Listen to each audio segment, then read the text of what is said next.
Hi, everyone. Welcome back to Backstage Pass, a CPCA advising podcast. That's right, a podcast right here at Temple University. I'm so pumped for today. I'm really tired. I am not going to lie. I am super drowsy this morning. Getting out of bed sucked, and that's where I've been all day. But you know what? We're grinding. We're getting through it. We're going. We're pushing all the good stuff, and we're getting through. Sarah, how are you doing today? Thank you for joining us once again, of course. I'm doing. It's midterm week, so we got a lot of eggs in all the different baskets, but we're pushing through. You're right. Yeah, I felt that. I felt that pretty personally, not gonna lie. But it's all good.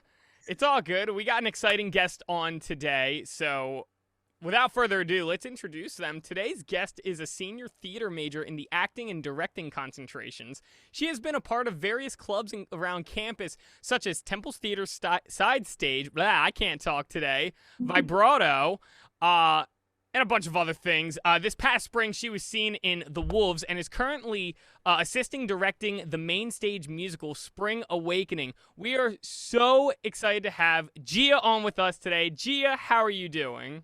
I am doing good. I'm also tired, and we're in tech week. So I'm so exhausted, but I'm doing good. Oh my gosh, I can imagine. Tech weeks were the worst for me in high school, so I can only imagine what it's like in college. They're insane. And we had missed a week because of certain COVID stuff. So we are we are pushing through. We are pushing through. Of course, that's what you gotta do. Keep the grind going. I like it. But without further ado, let's just get straight into it. So we gotta ask a couple of Temple questions because we're all Temple students here. Gotta keep that Temple blood flowing. So the one thing I love to ask is, especially for theater majors and actors in general, is what's your favorite Temple show that you've attended?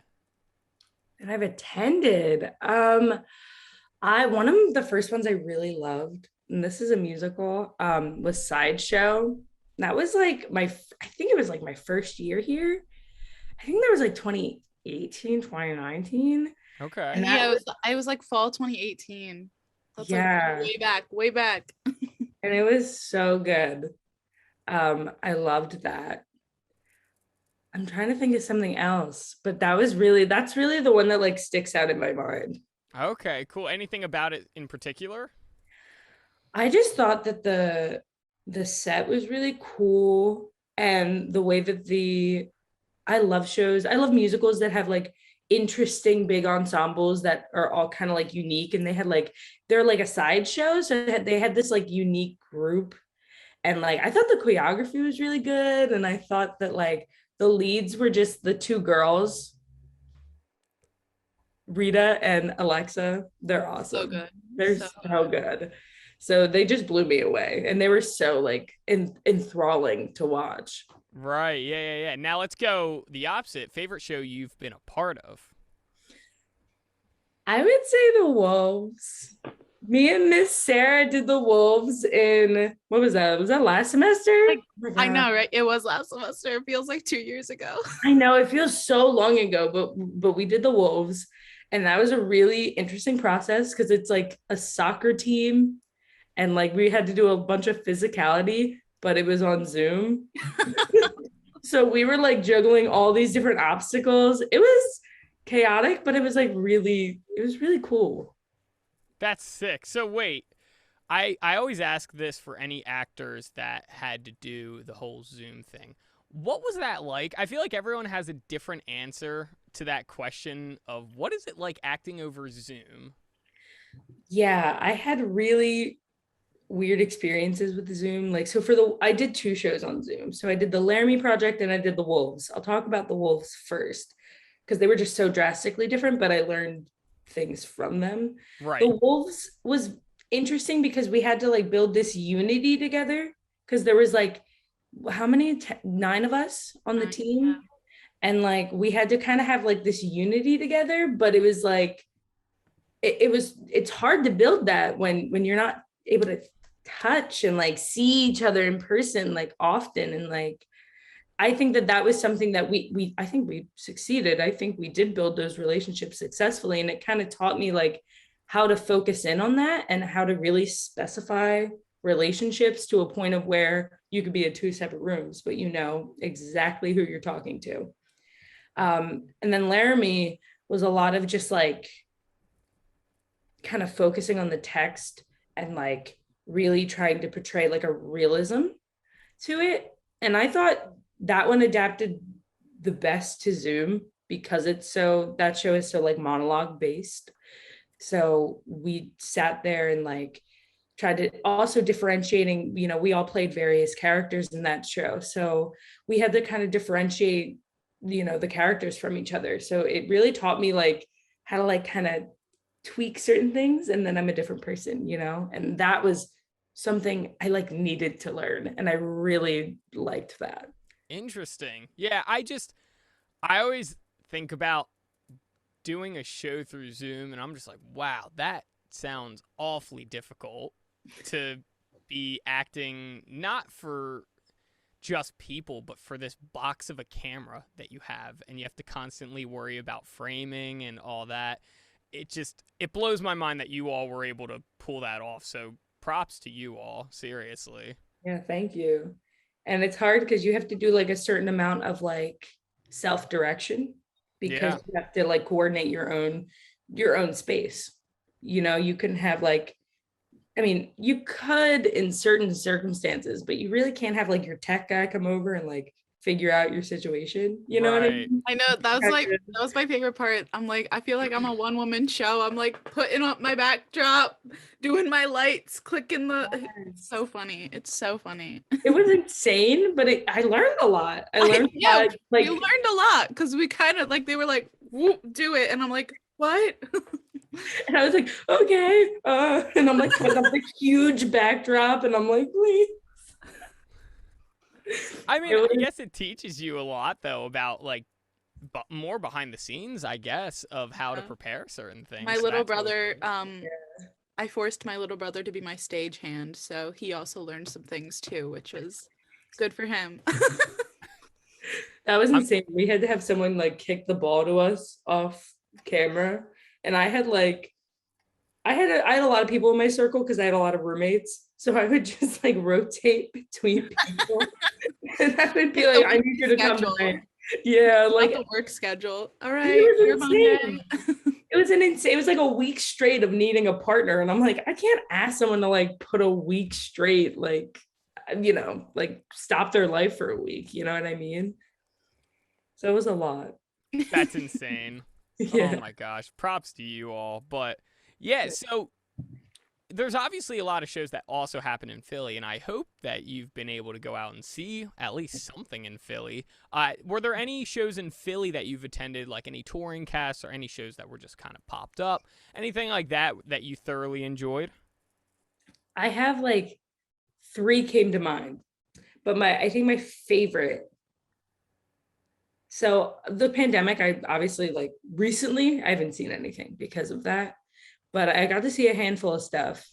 And my favorite was, I think, Dance Nation at the Wilma. I didn't get to see that one. Oh my God, you would have loved it. It was fantastic. And like, I'm someone who loves like very quirky, like I love like raunchy, dark, like stuff like that. Like that just also I like danced like my whole childhood. And the whole show is about like a competitive dance team. Also, I love Dance Moms with like all my heart. But this was just like my perfect show. And it was just so good. And it was like so professionally done and interesting. Also female heavy. And I love any show that's female heavy. I'm there. I'm here. Absolutely. What were the other 2 shows that you were thinking of? Just out of curiosity. There was, oh my God, this one, Ragtime at the Art. I think it was at the Arting. Yes. Oh my God. It was gorgeous. It was, at the end of, I think it was the end of either the opening song or the end of Act 1. Sobbing. I think it was the end of the opening because I just like when I hear like beautiful singing, I just sob uncontrollably.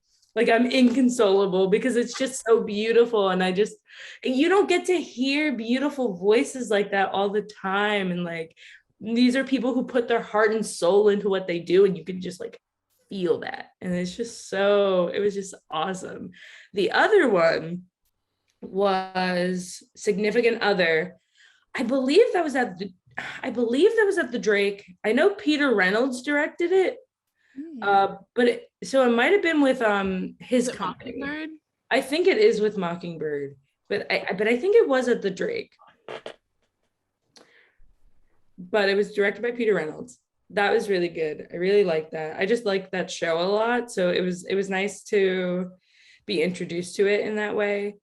I like to be introduced to theater by like watching it first. I don't like to just read it because I don't. It's not the same. Yeah, for sure. Unless it's like a play that like I don't know. Like The Wolves is cool on text. It is cool to like read, but like I just like to see it first. It's not the same. Right, for sure. With being, a Temple student and having to find places to rehearse all the time, I know that Temple is full of different hidden gems, as you might call it, in terms of rehearsal spaces. So I'm curious, where's your go-to rehearsal spot? That's a really good question. I feel like I will try to find a Ritter room if it is empty.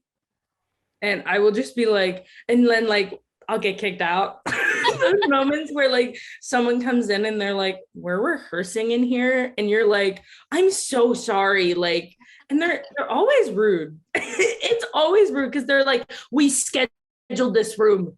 And Ritter scheduling is a pain in the butt. So I get it. I'm not taking it personally, but like, I'm like, guys, be nice. I'm just trying to get some work done. I think also like the lower lobby, I think is a good spot. The lower lobby of the theater. Okay. I don't have any like interesting spots because I think it's because of Zoom. Because I'm like, yeah, we get on a Zoom room if we can't find a room. So I think that's been the cool thing about Zoom is that we could rehearse from at least do some table work from like anywhere. Right. Okay. Yeah. I mean, I've heard some pretty wacky spots, but I feel like Ritter has come up more times than not, especially from actors. There's just something so magical about Ritter that I don't know about. Have you been to Ritter yet or no? Who, me? Yes. Maybe? I don't know. I know you were talking about you have to like go explore Ritter now, so. I did. That was like last semester where I said that, and I just still haven't.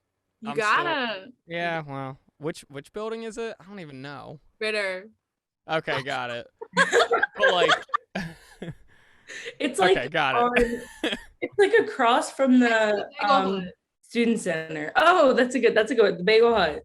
The Bagel Hut is right in front of it. Oh, it's that weird looking building.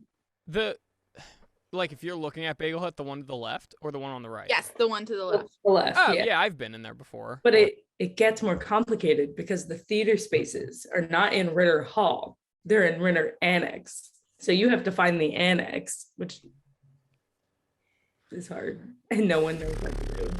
You just have to go through all these hallways to find it. But why does it gotta be so complicated? I know. You gotta get your steps in. Y'all are special. That's what it basically means.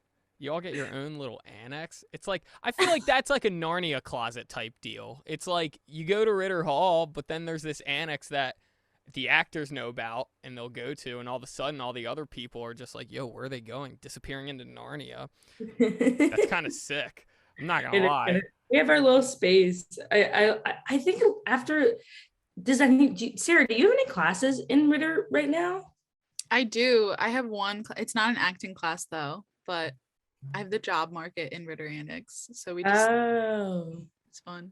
That's interesting. I know. I miss having my acting classes are all in like, I have acting 5 in Tomlinson, like the theater. Yeah. So it's I think they wanted us to like spread out more when we're acting, which is nice because we have all this room, except for when they keep building up the set for Spring Awakening and then we can't use the stage.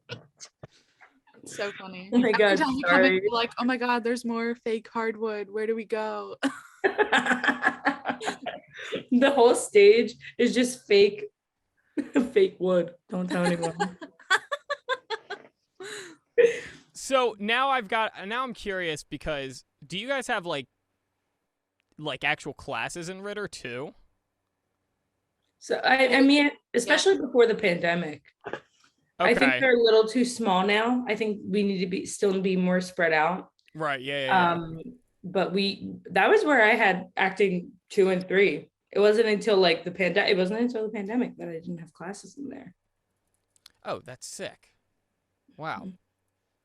Yeah, because I was just thinking, I was like, I'm pretty sure I've had a gen ed in Ritter.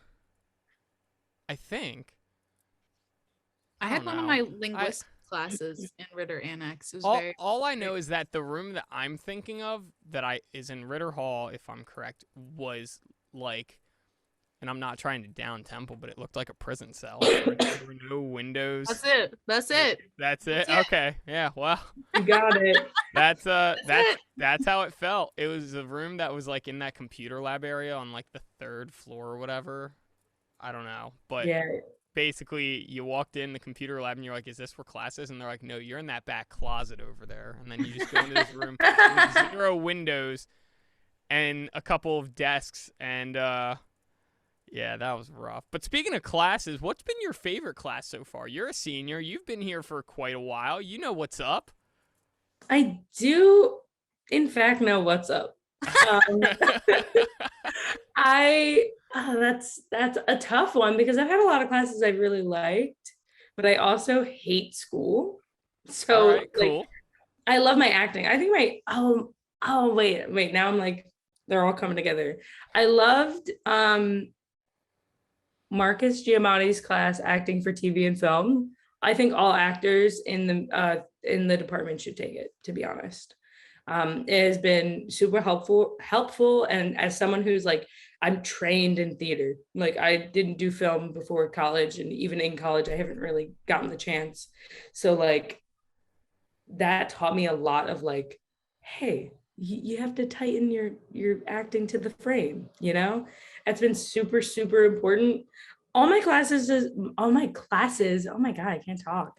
All my classes with Marcus Giamatti have been pretty great. They've been pretty awesome.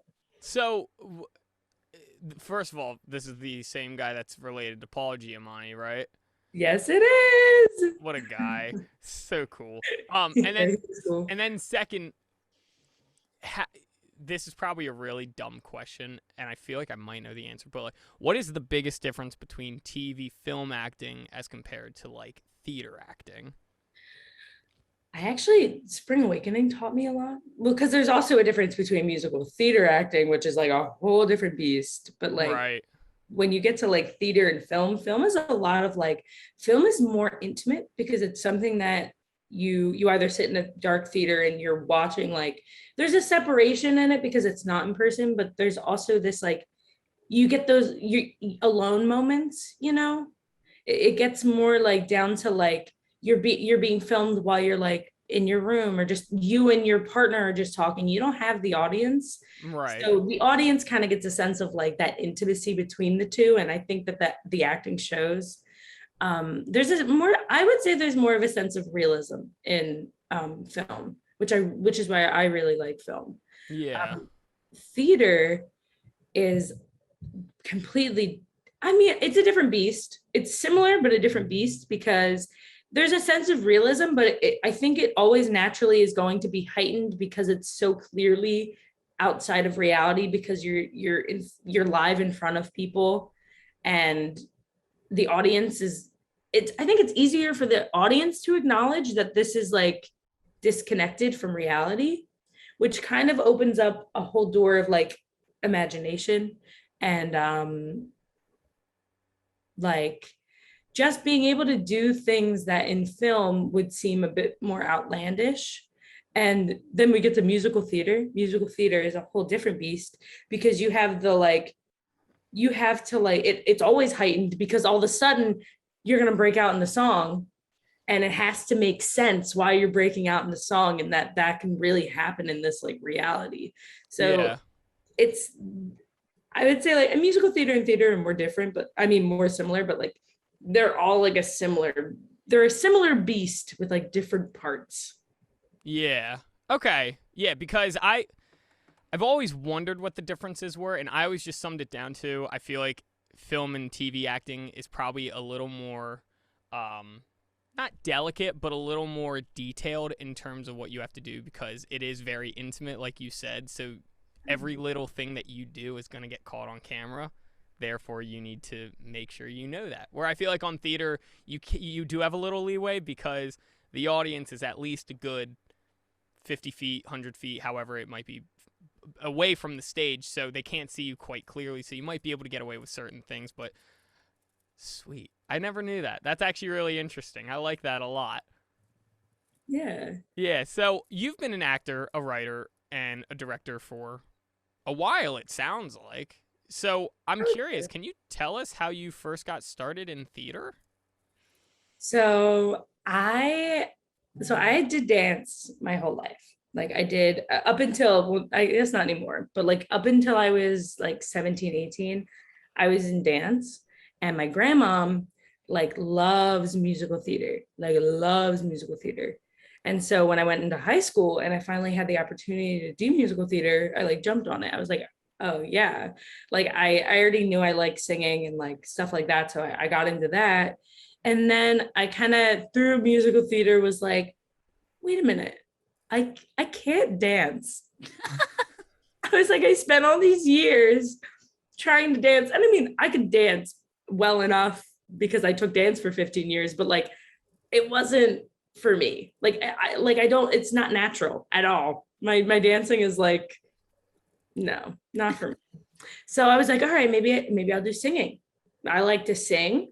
And I was kind of like not thinking theater for a long time because like going to college for theater because I was like, well, I'm not good enough to do that, but I could probably go to school for like music education. I was like, I could do that.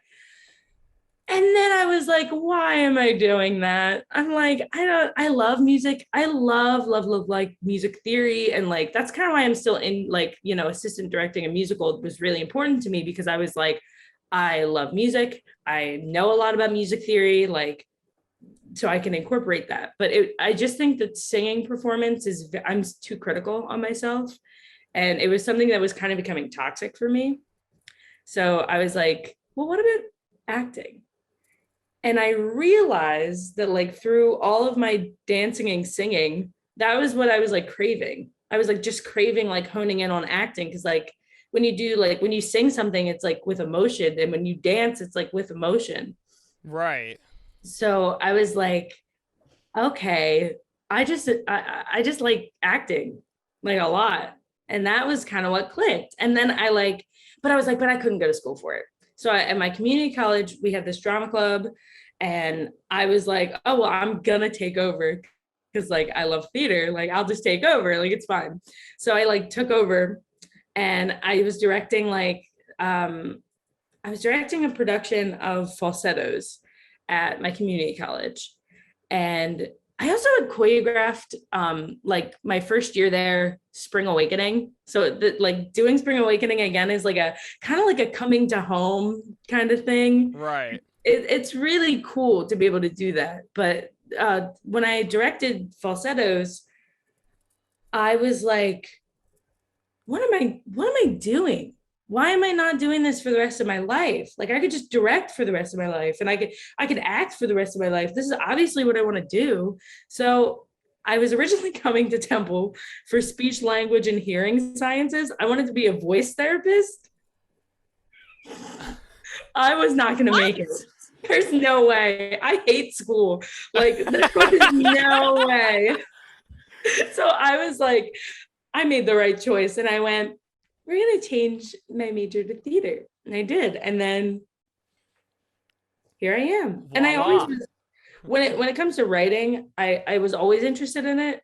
I started writing probably around the time I came to Temple. I started writing plays and stuff. But it wasn't, I still struggle with writing because I struggle to finish. I struggle to finish my pieces and I struggle to be like, well, why is this even important? And then I'm like, this isn't important. And I drop it. So then, but I've gotten a side stage. Side stage has given me a lot of confidence and a lot of not even just confidence, but like a lot of just like experience with writing and directing. And like without that, like sometimes at Temple you don't get those opportunities, and like you need those opportunities to grow.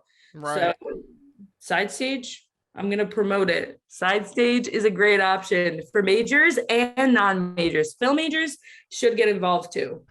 I really think so. Film majors should write for like Ben Vargas or Nayar Kapoor to get that experience, especially if we're on Zoom. I think that's so right. I think that makes so much sense. Wait, isn't Jack? Isn't he doing side stage? Jack Yeah, Jack. Landolt?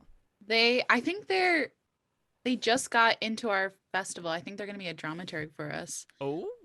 I'm very excited. Very exciting. So there's a little bit of film spice. They were They were stage manager for our show. Yeah, and I was like, they're awesome. They're awesome. That's so cool. What's your favorite part about acting or directing or playwriting for that matter? Or just give me one for all three. I think I'm such an emotional being. And I felt that on a personal connection. Like that, I think that's like, and that's the thing though, you feel it on a personal connection. Like when you can acknowledge, like, I think also meeting people who do theater and like the arts in general, they have that like emotional, like they want to share emotion in some way, shape, or form. Right. Even if you're not someone who's like, I like was dating someone who is very, he's very like a little closed, but also he's open at the same time, and especially when he acts, and it's really interesting. So I think with that, like he's just a totally different beast. So right. like it's a totally different type of actor too. Like that's also really cool. Like that's what I love about directing, is you get to learn from actors in a sense, and you get to like watch them. And I like, I watched like Nick Valencia. I'm gonna give him a shout out. Shout out. Woo! I worked with him on like a couple things, and he's someone who is so different from me, and like has a completely different technique and is a completely different human being, but his acting is just so interesting because of that. And like stuff like that is so cool to me, to be able to work with like all different types of people. I could shout out like 1,000 people. Miss Sarah, I could shout out Miss Sarah. Who? I love Miss Sarah. My roommate shouted you out too. Oh my god.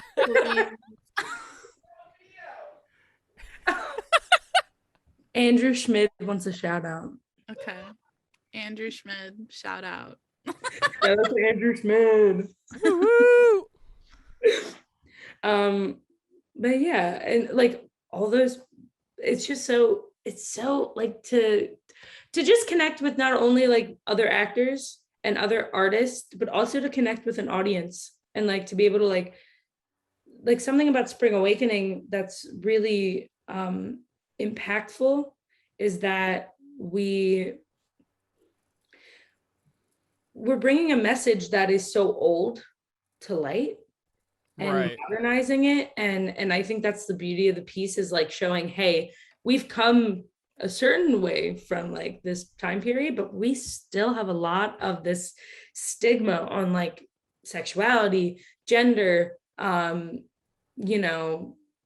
stuff like that. Like it's, and I think that's also, theater can be political, and I like that. Oh yes, very much so. I would agree with you. I love politics. Oh yeah, for sure. There you go. Another good reason to get involved. Yes. Let's get it going. I love that. That's awesome. No, I think if you can find multiple different reasons to why you love it, do it, especially if it's something you've loved for such a long time. But speaking of Spring Awakening, let's talk about that real quick. You're in Tech Week right now. It's coming up. How exciting is that? It's exciting. Yeah. I'm terrified, but it's exciting. Very cool, very cool. Like, what can people expect from this performance? They can expect, well, we have a cast that is so talented. They are insane. It's an insane cast. You have 2 casts, right? We have two, I always, not that I forget, but like, Oh no, her internet crashed. Uh, That's the one thing about Zoom. yeah. Oh my gosh, speaking of internet, you know Abby, who we interviewed, who was last week. Last week, yeah. Yeah, and how she was always like, I like it when things go wrong. And I was like, what? What'd you say? Yeah. During we had to pre-record one performance because a bunch of ridiculous shit happened, but it is what it is. We got through the performance and everything. But we pre-recorded Friday, but then Saturday was live. And in the middle of it, I get this like text from her and she's like, oh no. And I'm like, what? And her Zoom just simply went away. Like it just stopped. And Oh. it was in the middle of a YouTube live performance. And I was like, Oh. I was on the YouTube, but like everything was normal. You could still see everyone. Like nothing bad happened, but she just like waited and then the Zoom came back up and everything was fine. And I was like, I don't know what just happened. But she was like, I died, but then I came back to life and I don't know how it did. So I had that same thing happen during Laramie. I was like in the middle of like, it was like in the beginning of my second scene. And it was like really my like first scene. I had like a small like one line in the first scene. And I was like about to talk and it shut off. And I literally went, and I was texting Cheyenne Parks. And I was like, Cheyenne, oh my God, tell them I got kicked out. I was like panicking. And then what happened? It was Ethan Broitman almost stepped in and started like saying my lines, but I think Ivy was covering my lines. Oh my God. So, I don't understand it because her Zoom computer was the one streaming it to YouTube and it just like it had no effect on the live stream. So I have no idea what happened, but I think her computer just was like, I need a moment. And then like the Zoom tab went away, but then it came back up. So her computer went, this is a lot for me right now. Literally handle this. Oh my God. But I was like, this is the end for me. We cannot restart this show. Oh my God. It was a mess. What was this? Was this Maddie's show? This was As I Was on Saturday. On Saturday, this happened. And I was Did this happen to Maddie? No, it was Abby. Abby was our stage manager. And she was like, she's this cute little freshman. And she was like, I don't know what's going on. And I called her. I was like, are you okay? Are you? I was literally at the beach just streaming it. And I was like, are you okay? I don't know what to do because I'm not. So I guess for editing purposes, Jack, I hope you're watching because this is going to be where we're going to bring it back in. Wave to Jack, Gia. Ooh. Hi, Jack. Hi, Jack. This is where we're going to be bringing it back in 3, 2. So we were talking about Spring Awakening. What can people expect from the performances? We have 2 different casts that we said. So yeah, let's just pick it right up. So we have 2 different casts. And I think something to expect is like it's intense. It's intense. It's an intense show. Like there are trigger warnings for the show. Sure. Yeah. Please, like if you're coming to see this show, please make sure to take note of those trigger warnings and really be like, is this something that I can sit through? Especially like trigger warning, like suicide stuff. I think that is the one that you really need to be like, is this something I can sit through? That being said, I think it's really worth seeing if that is not a limitation for you. I think that's like something that is super, it talks about so many, important topics, and it's just kind of beautiful to see like a young group of people perform something that kind of amplifies their voice. and shows that the constant struggle that we go through in society, because a lot of the times our voices aren't heard because it's like, oh, you're 20, oh, you're so little, and like old men run our the big house. The big house. Cut to me like 5 minutes ago going, I love politics. Yeah. Hey, can we show that clip again? Let's show it again. Jack, you know what to do. That's so funny. Oh my gosh. I do love politics. I know things, but like maybe not how many House of Representatives there are or something like that. I digress. Right. That's not what this is about. Oh my gosh. Too good. Yeah, it's a really special show, and I think that the cast is very passionate about what they're doing. For sure. And it's been a really difficult process with it being the first in-person show after COVID and whatnot. And I think that also makes it an even more important story to tell. Yeah. So I just hope that audiences come and really just enjoy the experience, and like also being able to like that unity of being able to see live theater. I think that's something that we're all like itching for. We all want like to see theater, Yeah. So I totally agree with that. So that's this weekend, right? Yes, it opens in 2 days. Oh my on gosh, people. Friday. People. And it's next weekend too. Yes. Oh, so people, by the time you're watching this, it is opening tonight. All right? Woo! It's opening tonight. Get your tickets and make sure you are there. It is going to be Students, you spectacular. get a free ticket. You Boom. get a free ticket. There you go. So how do you do that? Do you just show your ID at the front? So for comp tickets, you go to the box office and then you say, I would like it on this day at this time. You give them your ID, they put you in the system, and then that's how you get your ticket. Boom. There you go, people. You just learned how to do it. So go do it. So this has the next thing I want to talk about has a little note next to it that says, if we have time. And I'm going to disregard that because I read what the question or what the premise of this was, and I'm super intrigued. We hear you still believe that Michael Jackson is alive. Can you please explain that? Because I'm a believer that Tupac is still alive, and I'm sure it could be in the same realm as Michael Jackson. So I would love to know, where is the evidence that you see lying to be true that Michael Jackson is still alive? I would love to talk about this. We have to go all the way back to like right when he first died. So back in June 2010. Yeah, I was at Girl Scout camp. I was literally at Girl Scout camp. I remember. My story with that is freaky. So I was looking at this. Wait a minute. Okay, let me explain. My cat like brought this bird. It was like a baby bird, and he like was gonna kill it. So we were like, "Oh, don't kill the bird, Joe."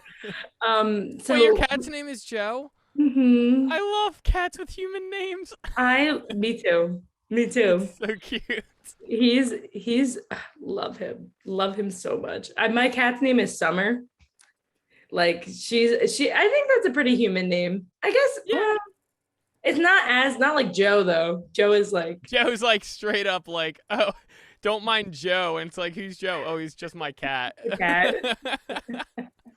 Well, he and we're like, don't kill the bird. So we have this dead bird or dying bird on like our step. And I'm like looking at this dying bird and I go, Mom, is Michael Jackson alive?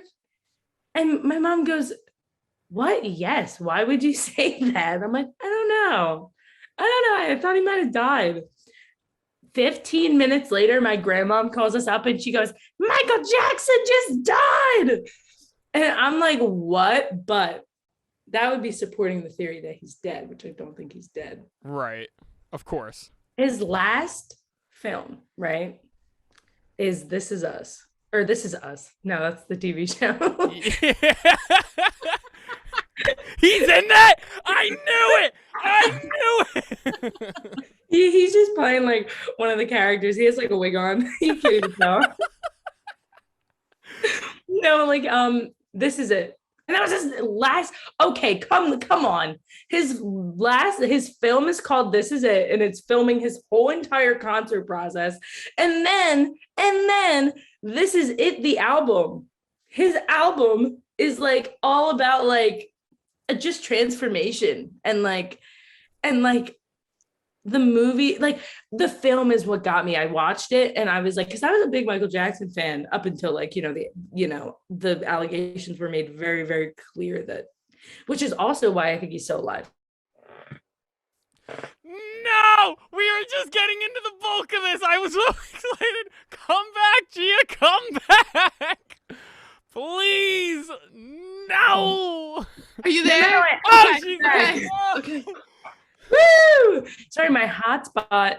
I had to get on my hotspot. Your hotspot is cold. It is cold. It is a cold spot. Maybe if I open it, it'll stay on. But Michael Jackson, okay. I think that a part of the reason why he's still alive is that he's trying to like not go to jail. I think he's trying not to go to jail. And also there's this TikTok. This is what really made me believe it. There's this TikTok of this guy named Dave, who Dave. So this guy, now I'm going to assume this is a real person because I don't know it's Michael Jackson, but I think it's Michael Jackson. Dave is Michael Jackson. Well, I'm Michael pretty Jackson sure. are two first names. So Dave. I mean, there you go. Right. Well, there was this one, it was I forget the artist, but he was with an artist that was like, he was into like, apparently Michael Jackson, when he went out in public, like was a master of disguise. And there's like a bunch of pictures of him with like prosthetics on and stuff like that. And this guy, Dave, he's a burn victim. So he has like his features are a bit in like not formed and whatnot, and like his eyes look like Michael Jackson. But also, if it's not Michael Jackson, then I'm a jerk because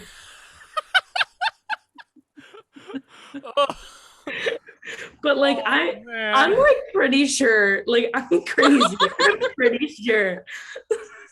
I'm not on TikTok, so now I gotta just kind of look it up on Google. Dave. I'll send it to of course I have it. Of course. to Sarah, and she can send it to you. Oh my god.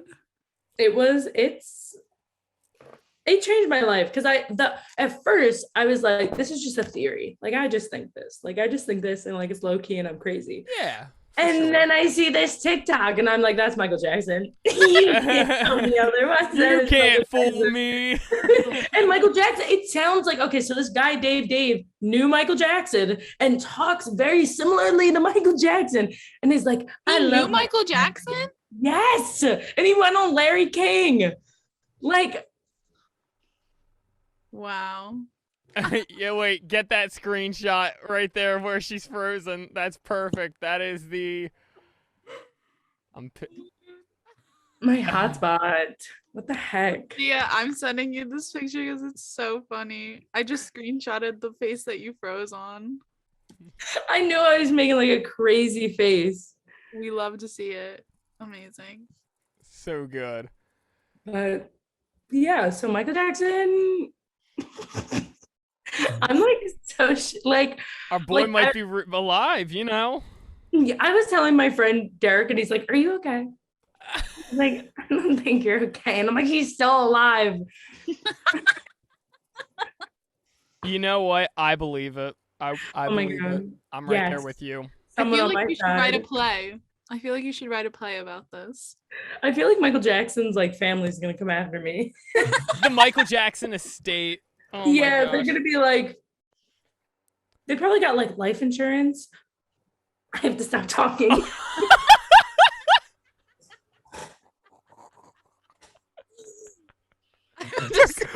We're going down this rabbit hole. She knows too much. She knows too much. Guys, if Someone's got to take her out. Take I her know, out. if I end up dead. You know who did it. Yo, I know who I'm calling first. I know when I call the Jackson I know when I yeah, I'm calling the Michael Jackson estate. No, I'm calling the police and telling them it's the Michael Jackson estate. they got the blood on their hands. You go, it's Dave, and then just hang out. Oh my gosh. I love that. I'm so happy we talked about that. Not gonna lie. So That was amazing. I enjoy talking about it. So good. But we do have to end this, unfortunately. So we're gonna end it with a game. Ooh. So we have a little bit of a game. The game is a game called This or That, better known as Coke or Pepsi, which is a game where we give you just 2 different things to pick between, and you just have to pick one of them. You are allowed to explain yourself for different choices. However, there is a time limit of 1 minute, and we have 15 different questions to ask you. So if you can get all 15 questions done in under 60 seconds, you are a proud member of the select few that have won this game. Woo! So it does get kind of difficult. We do have a little bit of a Halloween edition as well because, spooky season's around is here. It's October. So with that said, I have the timer on my phone. I got it going here, and Sarah's going to be the one to ask the questions. Okay. All right. Are we ready? All right. Here we go. 3, 2, 1, go. Sack or food truck? Food truck. Ritter or rehearsal hall? Rehearsal hall. WOAH or 7-Eleven? A WOAH. Monologue or scene? Scene. Play or musical? Play. Witches or wizards? Witches. Werewolves or vampires? Vampires. Corpse Bride or The Nightmare Before Christmas? Nightmare Before Christmas. Hocus Pocus or Halloween Town? Halloween Town. Original Ghostbusters or the 2016 remake? Original. Pumpkin painting or pumpkin carving? Painting. Trick or treat? Trick. Spiders or bats? Bats. Michael Jackson's Thriller or Ray Parker Jr.'s Ghostbusters? I gotta say Thriller. Suspenseful thrillers or jump scare horror movies? Jump scare. Boom. Oh my gosh. What is Yes! Oh my gosh. We got to make these harder, Sarah. I know. Oh I gotta up my gosh. game. I gotta up That's my game. insane. When we got to the Michael Jackson one, I was like, this is it. This is it. Yeah. That's it. That's the icing on the cake. I was right like, there. oh my God. Oh my gosh. We're tying it all back together, ladies and gentlemen. At one point, I thought you were going to go Michael Jackson or Dave. I should have. Oh my God. That would have been so good. That would have been so good. I was gonna ask you acting or directing, but then I was like, no, that would be rude. Yeah, that one's hard. That one I'd have to. I didn't want to throw you off. Directing. I have done ones that have like thrown people off, so I didn't want to be that rude. Well, congratulations, Gia. Welcome to the club. That's we are very open arms welcoming of this club of people that win this game. I don't know. I would say there's a prize, but there's not. We'll give you like a virtual high five. So like right. Sounds good. Yeah. Boom. Nice. Boom. So but with that said, we are out of time, unfortunately. Gia, thank you so much for joining us. This has been a blast. It's been a great way to start off my Wednesday morning, but it's going to be previewed, or this is going to be shown on Friday. So I'll just say Friday morning for the, logistics of it. But it's been a great way to start. Thank you so much.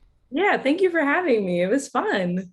Absolutely. As always, I would like to thank Sarah for everything she does. She's the backbone to everything we do. And without her, we would not be able to do this. So, Sarah, thank you so much. Thank you, guys. So much fun. So much fun. As always, if you'd like to stay up to date with anything CPCA advising related or Backstage Pass related for that matter, follow us on social media at CPCA_advising. That is where we post anything having to do with, the podcast, anything to do with advising, anything to do with the spring scheduling, anything like that at all. Stay up to date with it. It's super important. Hit us up there. But as always, my name is Ben. Thank you guys so much for joining us this Friday. We'll see you next week. Have a good weekend.